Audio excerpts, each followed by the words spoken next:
The Liberty Weekly podcast is brought to you by Tom Wood's Liberty Classroom. Sick of losing arguments with your statist friends? Fear no more.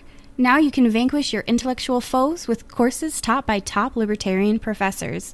Tool your intellectual arsenal and enroll today by navigating to www.libertyweekly.net/Liberty Classroom or by following the link in the show notes page.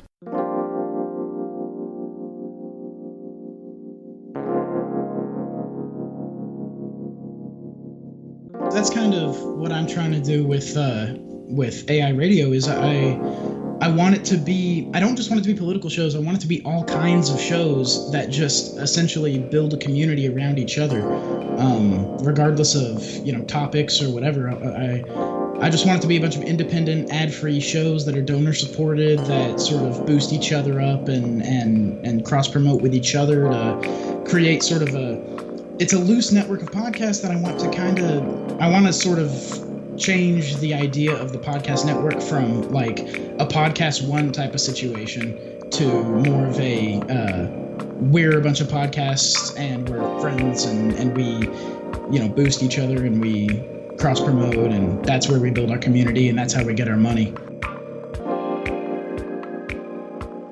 Hello everyone, and welcome back to another episode of the Liberty Weekly podcast.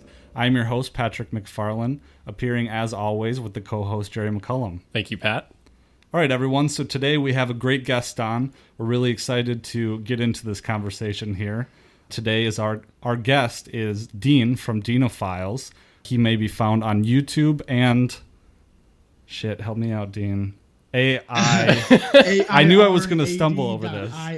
AI Radio. It's AI It's Radio. the podcast network that me and a few friends have decided to invest too much time and money into. Yes. Well, we'll definitely put all those links to your content in the show notes page. But do you just want to talk a little bit more about what you do? Sure. Well, what I do. Personally, I like to think of the network as separate and apart from my own projects. What I do is I host Dinophiles. That's it's a podcast, and I also upload stuff to YouTube. But YouTube's more of a depository and a place that hopefully people can discover my content. I really want to grow the audience through the website, and it's a lot of fun. I really enjoy podcasting. I typically talk about where you guys. I've noticed, and I like your show for this reason because I have put so much pressure on myself making an events and news-based show, whereas I notice you guys talk a lot more about topics and bigger ideas, which I'm a little envious of that because it looks like there's a lot of freedom there. Well, I mean, whatever you want to do. We have tried also the news and politics angle, and I think that it has been less popular. And I think that's just because there's so many different competing voices for news and events and commentary like that. And I think it's harder to break through because I have listened to, Styx Hexenhammer from YouTube. I do not. Oh, okay. Well, he does more like current events. Did that sound rude? I'm sorry. I was exhaling vapor. Oh, no, don't worry, man. Yeah. So, well, we've already been talking with Dean for about 30 minutes here. So we're already pretty settled into the conversation.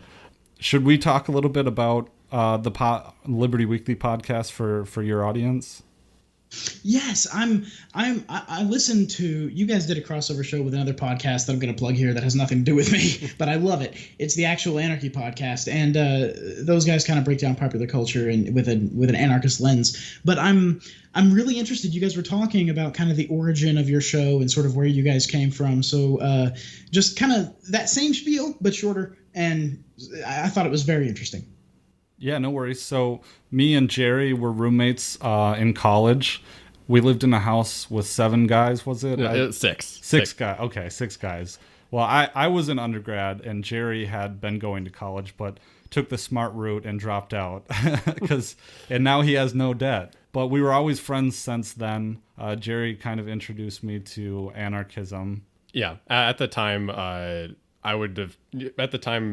was a anarchist, and we talked quite a bit. Then we moved out of the house, and I don't remember how long we didn't really interact with, but eventually we came back around to each other, and then Pat had become an anarchist, which was surprising to me. And we then we hung out for a while, and then Pat started a blog last July, I think it was, yeah.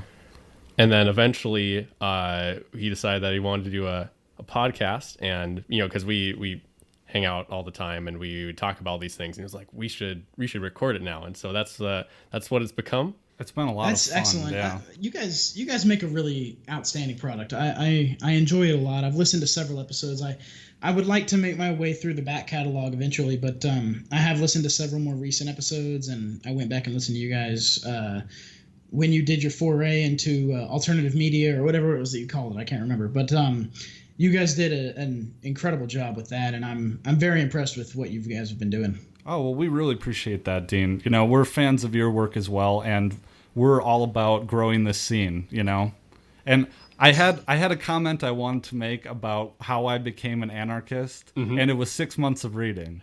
That's a lot of it. I actually I was very much just like a civil libertarian, kind of a conservative guy, actually. Guys, I went to school for political science. Political science has been the love of my life for most of my life that I've been able to think rationally. Back in 8th grade, there's a local radio personality, and I'm not going to say it because it would get too detailed on where I live, but this radio personality is a civil libertarian who talks a lot about issues that are more local to where I am, but also sort of national issues from more of a civil libertarian stance, but he was kind of a conservative, and I found myself really agreeing with that, and I eventually went over to reading a lot more. And then honestly, one of the things that pushed me a lot was we talked before the show about Jeremiah Harding on Tumblr and stuff like that, and Freebler, the libertarian side of Tumblr, really in the early 2010s really made me kind of skew that direction. And then I read Anatomy of the State, and that was that. Anatomy of the State was really the death nail for my belief in government. Oh, hell yeah, man. I remember the first time I read Anatomy of the State. And God, it's a fucking masterpiece. It is, dude. And so I tried to get my wife to read it, and I've been trying to get her to read something because she's heard all the arguments and all the anecdotes, ad nauseum. Well, here's the thing: there's a lot of different angles to approach it, and this is why I love anarchism, and this is why I love sort of that libertarian type philosophy. Is there are so many different angles to approach it from. If you look at I've found myself very recently in listening to I'm just going to plug podcasts all day long. In listening to the Philosophize This podcast with Stephen West, I have found myself really thinking a lot about existentialist philosophy and existentialist ethics. And one of the things that Simone de Beauvoir, and I don't pronounce that right, writes in The Ethics of Ambiguity is she sort of settles on the notion that maybe maximizing freedom is the highest good. And I didn't used to consider myself, and I talked about this on an earlier episode of my show, I didn't used to consider myself someone who believed in a highest good. I thought all that was subjective. And then I realized that you can only have subjective goods if you have freedom.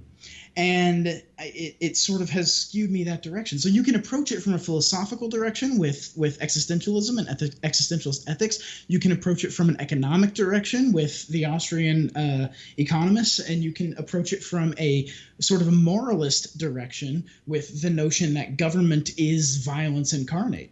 Yeah, well, she will not commit to labels, and I've talked about this before, but she is a minarchist, and she identifies with libertarian stuff, but it's that one last little step, and I'm just like, honey, read Rothbard. Yeah, well, that last little bit to get over the hump of we need government to keep society ordered, and it's so deeply ingrained, this kind of Hobbesian notion of what government does and what it's for. It's so very deeply ingrained, especially in the American populace, that it's very difficult to get over that last little hump that maybe we don't need government to keep us organized and civil. Oh, it is, and it's such a deep-seated thing too. It's like we've been sheepled our whole life and kind of herded into this belief, and I think it really is deprogramming And I've talked with her about this. It really is. But on a fundamental level, I don't see myself as a programmer. Someone. I've got a question. Yeah. I've got a quick question for you. I heard you on a recent show talk about your wife, and I believe you said she hasn't been deprogrammed yet. Does your wife listen to your show? Because if my girlfriend heard that, she would have kicked me right in the ass. Well, she doesn't. She doesn't. She's listened to some of them, and I've played some for her, but she's just busy, and I don't blame her for that. She lists. Like the thing is that there's nothing I've said on the show that she hasn't heard me talk about before. And yeah. I think the funny part of it is that I torture her, I patronize her with all of this, and that's what the show is supposed to be, is my outlet, Yeah, well, that's the thing that's very interesting about it, is that it's really difficult to get family to listen to your projects because they've heard you say all this shit ad nauseum and they don't want to hear it anymore. Yeah, exactly. But we'll talk about our family sometimes, or a little bit. We'll allude to people that we know on the show. But yeah, I've said on my show, I've got a daughter, and there's an interesting anecdote I'll probably cover on the next episode of my show because I don't want it to take up time here. But an interesting anecdote about trying to get my daughter into a public school. That's kind of cool. And then I've talked about the fact that I've got a girlfriend and stuff, but I don't identify these people because I'd like to be a teacher one day, I suppose, because that's kind of the only career option that's open for me. So I can't really be too specific. Yeah, for me as well. I'm in the same situation because I want to be an attorney someday. So I'm sure, if anyone wanted to find out who I actually was, I'm sure they'd be able to. But I think that barrier, that tech barrier stops, unless someone really gets a vendetta or something. I'm not too concerned with it. Well, don't piss off 4chan because those guys will dox the shit out of you if you feel like it. I have not messed around with 4chan. I was on Reddit for a little bit, but then it got it's always been toxic. I like the Anarcho-Capitalist Reddit. There are certain subreddits that are good if you're into certain things. Yeah. Like I really enjoy the one of the most mature subreddits, and this is kind of off topic. And after this, let's go on to the actual topic. Sorry. I don't want to take up too much time. But one of the most mature subreddits I've ever been a part of is the e-cigarette subreddit. Yeah, I'm a vaping douche. But the e-cigarette subreddit is so mature. People go in there with no knowledge, and they're talking about rigs they want to run, and people will immediately jump on and be like, don't do that. You're going to hurt yourself. Do it this way. It's much safer, and stuff like that. It's a very mature subreddit. Yeah, it's always strange where that happens. On 4chan, I found that the nicest board was actually the board for board games, out of all places. That's probably because it was full of Mormons. There are weird cross sections of communities that just tend to be, I guess, more civil. Yeah. Well, the board game one is the most civil because it's full of Mormons, and I can say that because my wife's family is LDS, so. How? What's the connection between board games and Mormonism? Oh, Mormons love board games, man. They're probably the biggest board game consumer market demographic in the United States or in the world. I am serious. They're, I don't know, Germany. Okay, well, yes, but if you go to, am I not getting this? What? No, Germany just sells a lot. It's really? Is that well known? Yeah, board games are really popular in Europe. Oh shit! Well, and really, especially in Germany. I had a German teacher in high school. I took German all through high school, and my German teacher was very focused on the cultural aspects of Germany, and that is one thing. That and really hard cheeses. Yeah. Yeah, but if you look at well, I should have known this. I was a German minor, so there are board games that we sell in the United States, like in big box stores, and on the cover they'll have certificates, like awards in German on them. Oh, okay. That's how big it is in the country. So it'll be like, like this kid's game has this award, and the words on it are all in German, so I have no idea what it actually means. Well, my German friends were all really into D&D when I was over there, so I don't. Yeah, I've heard that that's popular there too. Well, but I was gonna say that my LDS family, if you go into their house, there's an entire wall cabinet full of board games. There's like 40 at least, and that's what we do to have fun. It's fun. They know how to have fun. Clean fun. Very interesting. I enjoy a good game night. I grew up. My mom went through a period of being very well. How do I word this? One of those sort of paranoid Christians. It was just a little period in her life that she went through, but that period established family game night on Halloween. And that ended up being one of the best parts of my childhood. I consider myself to be outside of the Christian sort of community at this point, but that actually is one of the better memories I have is playing board games with my family on Halloween night. Yeah, I love those traditions. You know, we all have those little traditions we have with our families and stuff. Those are the things to cling to. And my sister also really likes board games too, so we did that with my family as well. But we should absolutely we should move on to the topic before we Yes, I want to say before we do, I was about to do the exact same thing you just did. Look at us, we're two of a kind. There you go. I do want to say beforehand, I like to have a drink while I'm podcasting, and I do this on my show and on other shows that I'm on. And right now, I want to say the Glen Moray Speyside Single Malt Elgin Classic Port Cask Finish Scotch is such a good drink. Fucking I am man. Really enjoying it right now. It sounds great. Well, let me grab a beer. Hold on, you gotta fill in, Jerry. I'm gonna go grab one. All right. I like to do a little bit of a drink review at the beginnings of some of my shows because it's I find number one, I find that having a drink loosens me up enough to do a good show, and also that people are interested in alcohol. So Oh, I totally get that. Yeah, and also it gives character too. I don't know. I always really appreciate how you can, all the. Someone will be, they'll have a particular focus, and it's really interesting seeing all the other focuses that they have. Like I've come across like so many channels that are interested in music, and then they also happen to be interested in libertarianism. It's always really strange when that happens. Yeah, I love the crossovers that happen. I've noticed a big crossover with fans of The Big Lebowski and libertarianism. Really? Wow. Yeah, I love The Big Lebowski, and there's a guy who was part of the libertarian side of Tumblr on Freebler, who was I believe his screen name was Dudist Libertarian. You're into metal, right? Your intro is metal. I've heard that. I love it, dude. I love it. Right now, I'm wearing. You can't see it, and I might upload the video. I might not. We'll talk about it. But right now, I'm wearing a Suicide Silence shirt.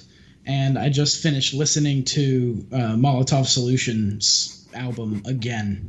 There you go. We're really into Meshuggah, and we want to talk about Meshuggah on the show at some point in time. I did an article in one of my English classes in college. I wrote an article about. We had to do a magazine article. What I wrote about was the origins of djent in progressive metal like Meshuggah. There you go. Wow. I did an article about Kolos and the. Okay, so do you listen to Meshuggah? I assume you do. I have listened to some Meshuggah, but I would not get the deep cuts. Oh, okay. Well, the first track on Kolos is "I'm Colossus," and the lyrics are legitimately describing government. You got to check it out. It's crazy. Have you ever listened to Molotov Solution? I've heard of them. I have not. I haven't even heard of the name. I feel bad. Molotov Solution. I'm serious. Write it down. If you like metal, these guys are the most sort of. They're one of the only metal bands I can find that's actually.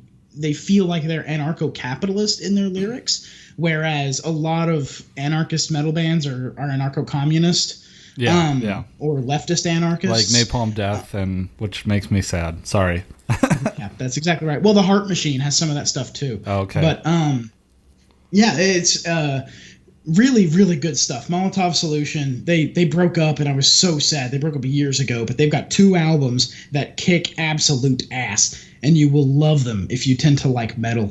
It's so good. Oh, I'm gonna have to check them out because I've heard them. I've got it written down. Oh, he does. Okay. Yep. Okay. Let's get into our topic because I don't want to. We're having a lot of fun, but I don't want to. Yeah, I don't want to burn too much time. And this is a topic that's actually been really interesting to me ever since Google Manifesto, but also before that, I've been really interested in sort of what's happened to Discourse. So go ahead and introduce the topic. Okay, so we wanted to talk about debating and whether informally or formally. And I actually we just recorded an episode on the Jeff Deist controversy with his speech. Are you aware of that, Dean? I am not familiar with that, no. Okay, so Jerry's really good at introducing topics, and I bumble through it. So I'm going to let him talk about it. All right, so the issue about this Jeff Deist speech is that a lot of people, I would say, have been strawmanning Jeff Deist's speech and saying that he's advocating for conservative libertarianism or making libertarianism more appealing to fascists and lots of very strange and toxic things people have been throwing around. And is that not I hate to interrupt, but is that not a weird move that I've seen recently where people are equating like libertarianism and anarcho-capitalism with I think the popular tweet that went around was like they were just fascists who hadn't found their leader yet? Yep, I've seen that before. It is really bizarre. Well, so he gave this speech at the Mises Summer Program, and some people at the Cato Institute called him a Nazi and a white supremacist and stuff like that. And so jeepers. it was kind of like and there were a lot of ANCAPs and voluntarists especially that were saying that he was being a collectivist something or other. I forget the tweet precisely. See, collectivist as a label on somebody I don't mind, but when you start calling somebody a white supremacist and a Nazi, you better be right, because that shit is if you're not right about that, that is one of the worst things you can possibly do for discourse. Yeah. And so what we've seen, and I agree with you, and what we've seen is kind of a split. I've seen it on Twitter. And it's a split that it isn't marked by people with different opinions. It's marked by people who are attacking each other, which is unfortunate. And a lot of them have the same opinions, which is nuanced, but... Well, that's the thing. These are divisive times. I've seen a lot of anarcho-capitalists go Kekistani recently, and I don't have a problem with Kekistan as a satire of identity politics, which is what it was to begin with. But there's a lot of white supremacists who have adopted kind of the Kekistan type of thing, and there are a lot of actual Nazis who now identify with the Kekistani type of thing. And I don't agree with stopping a thing just because somebody else has glommed onto it. Sort of like Pepe. Pepe was a meme long before fucking Richard Spencer says it was his. But I tend to, I don't know. I've seen a lot of people get really split over. Honestly, Donald Trump has kind of done it. I don't want to get too deep into that, but I think that's the case. Well, I've gotten a little frustrated, and I've made this rule that I kind of talked about in the last episode, is that I'm not going to argue with anyone on Twitter anymore, because... oh, man, why not? It's so much fucking fun. I feel like when you lay... Are you being sarcastic? Because I can't tell. I'm being a little sarcastic. Okay. Every now and then you can have a really good discussion on Twitter, but very often it's just people lobbing insults back and forth. It's not really worth your time. Yeah. Well, and what I've noticed is that people they'll comment on something from the video, or from our podcast, and I try and clarify it, and we ended up getting into an argument, but it was all circular and it was all over semantics. And you can't do that over 120 characters per tweet. And I have no ill will, at all. But I just felt like, it wasn't you productive. End up coming off. One of the things I've noticed about Twitter arguments is that you end up, and this is kind of, I guess, related to our topic, is that on Twitter specifically, you end up coming off very blunt and a little rude because your character limit really reduces the amount of nuance you can introduce into your argument. And so you end up coming off I guess a little more blunt than you would if you actually had the space to say what you really want to say. Yeah, it's like a filter over what everyone's saying that just makes it easier to be offended or annoyed by. Yeah, everybody, especially in an argument about philosophy or politics, everybody sounds rude on Twitter, and it's not even necessarily because they're being rude. It's because they only have 140 characters to make their point, which is why I've embraced threading, honestly. Yeah. Is it 120 or 140 characters? It's 140, but here's the thing. Oh, okay. If you use apostrophes and commas correctly, if you use punctuation correctly, it may as well be 120. Yeah, that's true. Yeah. So I've just been, what we were kind of lamenting in the last episode, the one we just recorded, is that libertarians and ANCAPs are so hostile to everyone and to each other. And in a lot I of noticed part of the reason I wanted to talk about this was because on a recent episode, you were talking about how the anarcho-capitalist and libertarian community on Twitter tends to be, I think you described them as sharks waiting for chum in the water. Yeah. And I think that's very, very true. It's sort of a you have a lot of people, and really I don't like to say our side, but I will say it for expediency's sake. Our side on these political topics has sort of become a little bit more militaristic than I'd like. In what sense?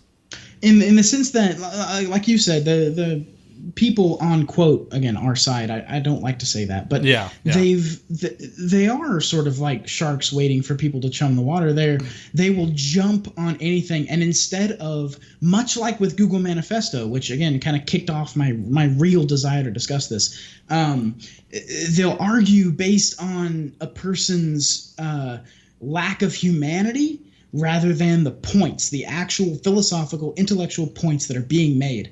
And I think that's the hallmark of really bad debate, is when you start to say that somebody is barely human because they have this specific opinion. I think that's very damaging to discourse. Yeah, it is. And I have to give credit to my wife for the sharks and the chum analogy, because that was her observation on things that she had witnessed, in Twitter interactions that I'd been in with and stuff like that. But for people back home that maybe don't know what the Google Manifesto is all about, let's can you explain that to them? Most certainly. I did a podcast where I spoke about this for frankly far too long at the end of it, and I uploaded that segment as a video. But the Google Manifesto was there's this engineer, a software engineer at Google, who wrote this memo. It was kind of an internal memo that went out, and this memo, basically, it's a 10-page memo that media outlets have been describing as a screed, though that's not what I picked up from reading it. It's a fairly reasoned argument for what I subjectively think is an incorrect opinion, but it's basically saying that the psychological and biological differences between men and women make women worse at that particular job. And well, I know several software developers and people who are kind of in that sort of world, and I don't see anything between men and women who would make women any worse at that job. In fact, there was a Medium post that was written by an ex-Google employee where he said that these supposed differences would actually make women better at this job. And when you read that post, it makes a lot of sense. And however, there's the backlash against Google Manifesto was less about the points that he was making. However wrong they may have been, they were well reasoned. It wasn't a screed, it was an argument. And the way that it was sort of described in the media was as the ranting of this lunatic sexist. Of course. That wasn't the case at all. Of course. Yeah. And I'm not super read on the issue, and that was a great summation. But was it kind of like Jerry Maguire? Have you seen that movie where in the beginning he writes this memo, and he's feeling really good about how we are going to revolutionize the industry and be a people company because he's a sports representative, and he gets freaking fired catastrophically.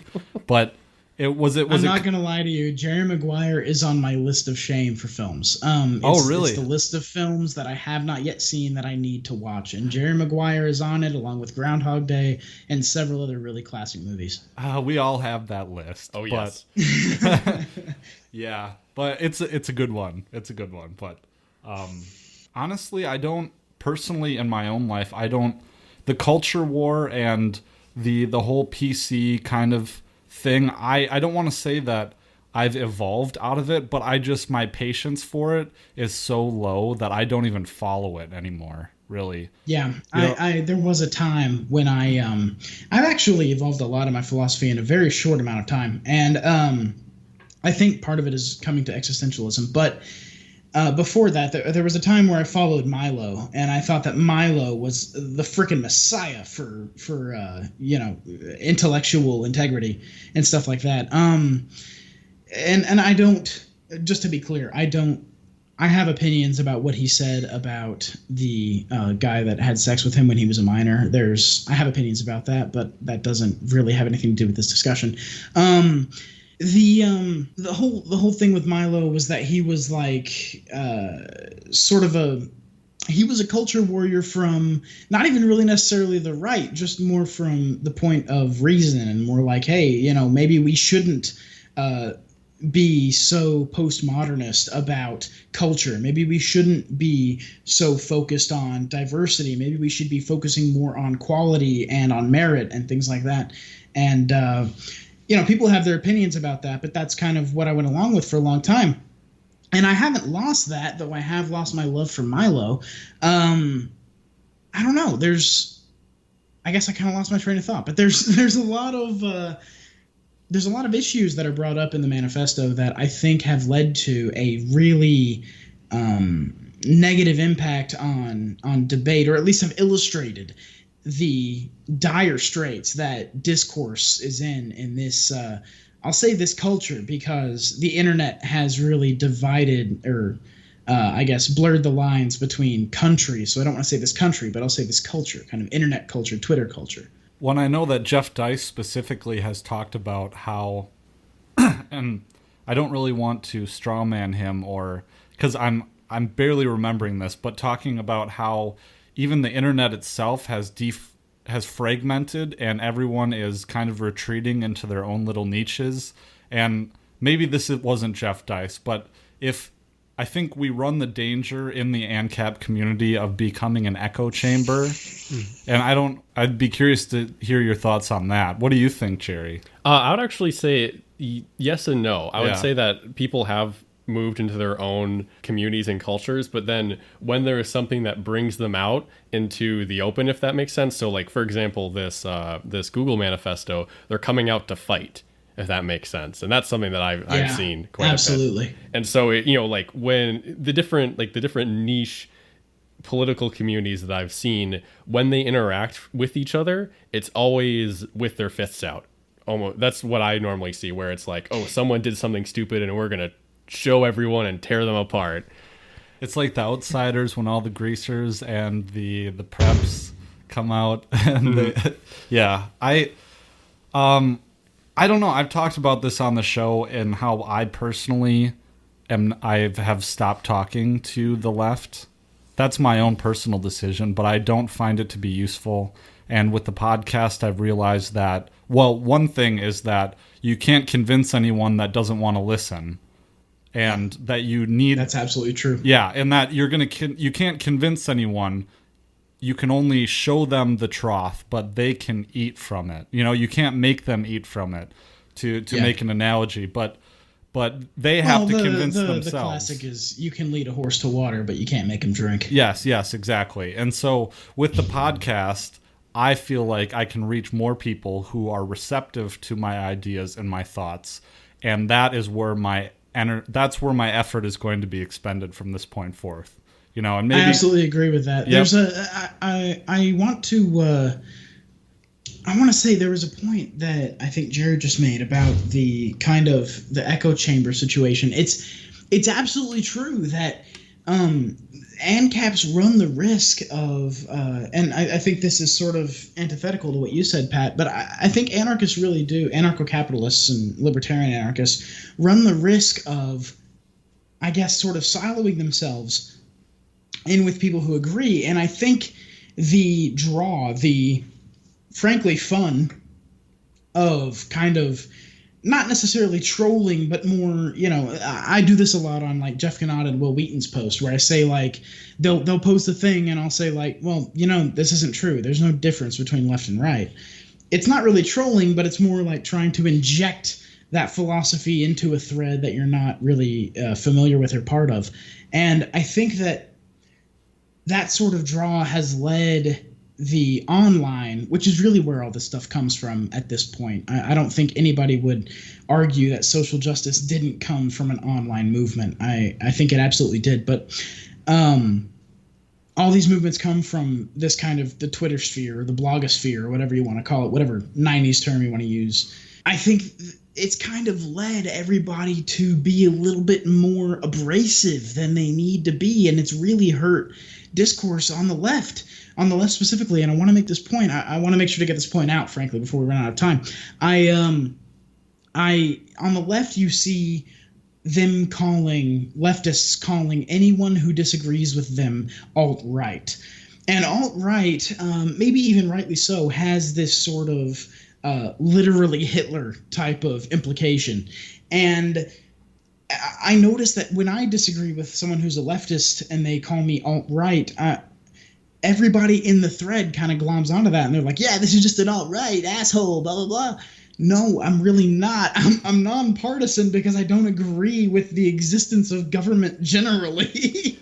But I've seen this happen either with people who would call themselves, usually they call themselves center left or something like that. But there's all these people who are, they describe themselves as being left because they're for socialized medicine, they're for gun control or those sort of things. But then, people like Antifa will be calling them alt-right just because they criticize them when they're like, when they're pretty, I would say objectively, pretty firmly center or center left. And so this even happens to people who are in a more conventional political space.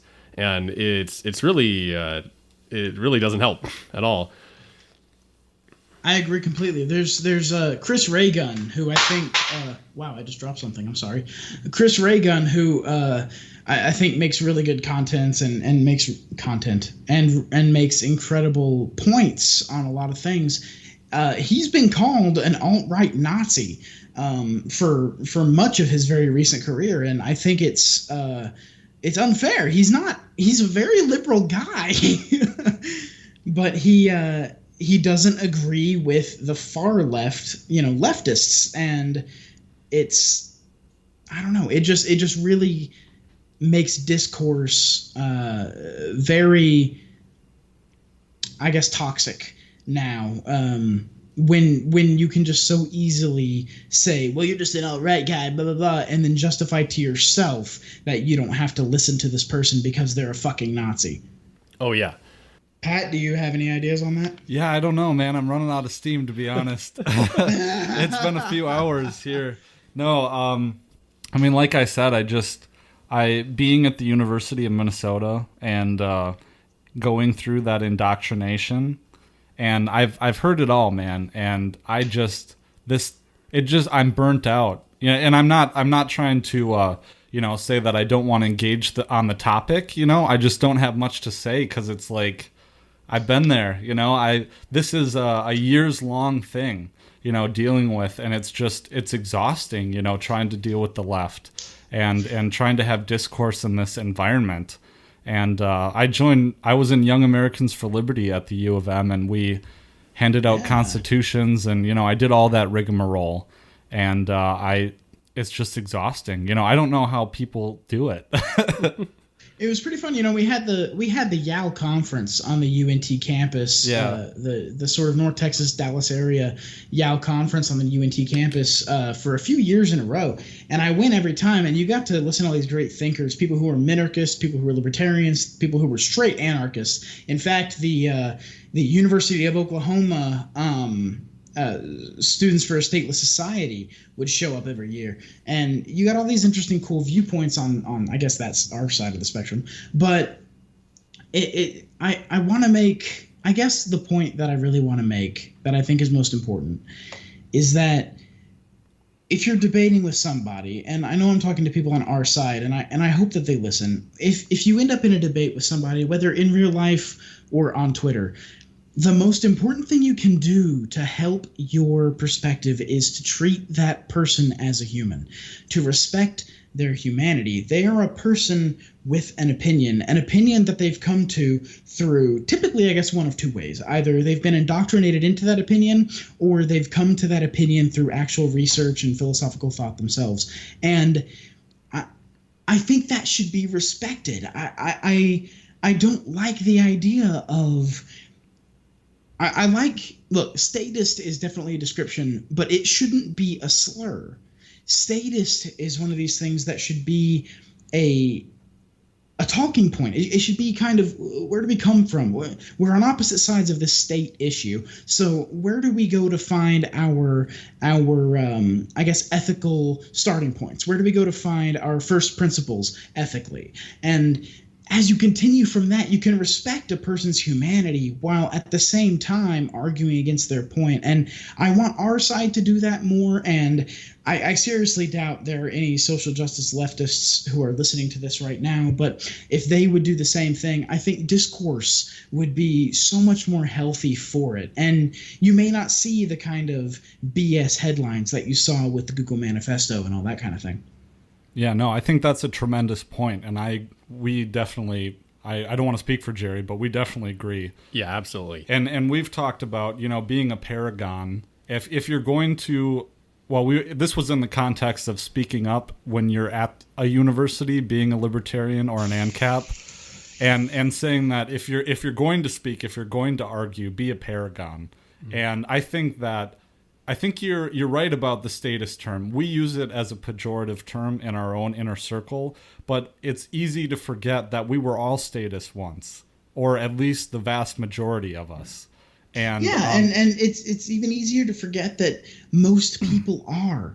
And if we're going to spread our message, if we're going to proliferate the idea of liberty, true liberty, without government involvement or infraction, what we have to do is we have to respect the philosophy of statism. And I don't mean respect it as in give it some undue credence. I mean, respect it as a philosophy that exists. We're in a... I don't like to use terms like war because they sound overly dramatic, but if you're an anarchist who's trying to spread the idea of liberty, you are literally in a war of ideas. And in order to win a war of ideas, you have to debate the other side. You can't just say, no, I'm fucking right, fuck you. That's not how it works. And the same is true for social justice liberals. But again, I doubt they're listening. Yeah, absolutely. And unfortunately, with certain mediums, it's a lot easier to get a following or to get people interested when you're not about doing a debate. I see this a lot on YouTube where, there's a term that I call it's feminist first responder. So it's, literally Anita Sarkeesian. Yeah, no, but it's not Anita Sarkeesian. It would be people like Thunderfoot who would criticize her, and so they're the first responders to a feminist. And those people, they this isn't the case universally, but there's a lot of people who they can make content that is more on the offensive. It's not about debating, it's more about making fun of someone, and that's unfortunately really popular, and it's a lot easier. I've seen there'll be channels that will grow significantly faster because they're this on the offensive, they're attacking, they're being, they're not giving the benefit of the doubt to the person that they're responding to. And it's unfortunate that at least it seems in some ways that, the market online, at least on a place like YouTube, is more interested in these hostile tactics. Absolutely. I've noticed the thing that really gets, and I think this is just a microcosm of what makes the internet work, is the thing that gets the clicks and the views is outrage. And so anarcho-capitalists have to be more outraged. Your feminists have to be more outraged. Your feminists who are like Toxic Femme, who are more second wave feminists in a neo-feminist world, they have to be outraged about things. Outrage is the currency. And I think that has done tremendous harm to legitimate philosophical discussion, to the point where the people who are really in control of a situation, just like with the Google Manifesto, sort of leftist SJW types are really in control of that situation. And so that guy just got booted without any consideration of his actual points. Now, I will say, again, I don't think he was right. I think that many of his points were incorrect, but he wasn't like some boorish sexist out here making these arguments. He was actually building a legitimate philosophical argument and biological argument, and it was completely ignored. I think that the best thing that we can do for debate, especially guys like us who are on the outside of the mainstream, guys like us who aren't either SJW leftists or Fox News sheeple, guys like us who exist outside of those dynamics, I think the best thing we can do is respect the philosophies of others, and argue against them while giving them due respect, not credence, respect. And I think those are two totally different things. And I think that we have really hurt our own cause, and I hate to use collectivist language like that, but it's the best way to be fairly, I guess, to do this in a short amount of time. Yeah, and I think I really agree with that, and I think that we are idealists living in a realist world, I think. And, exactly. And my mom's critique of me, because I've presented this idea to her a lot, and she is a professional in the legal field, and she has experience in the real world, and my dad too, and they just label me as an idealist, and I think that's a cop-out, but at the same time, we are idealists, I think. But I wanted to kind of bring this to a close here on a more positive note, though. And I wanted to talk a little bit about how I have kind of realized the power that the internet gives to people like us to at least have a voice in this conversation, and to humbly put myself, and maybe Jerry, I don't want to speak for you, but put ourselves at the feet of this amazing technological marvel that is the internet. And I know I can see through our demographics that we have listeners in South Africa, and we have listeners in Japan and Sweden and Russia, and that blows my fucking mind. So shout out. I see that on YouTube. It's fascinating. Yes. It's amazing. So shout out to anyone who's listening to this podcast from around the world. It blows my mind, and it's such an opportunity for us to have a soapbox and to speak.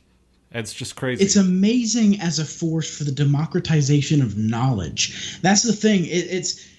I find that this is one of the things that fascinates me so much about the difference between discourse in popular political discussion and the difference between discourse online and between different podcasts, is that on the internet, person to person, people tend to be very antagonistic. People tend to not be able to have a real reasoned debate.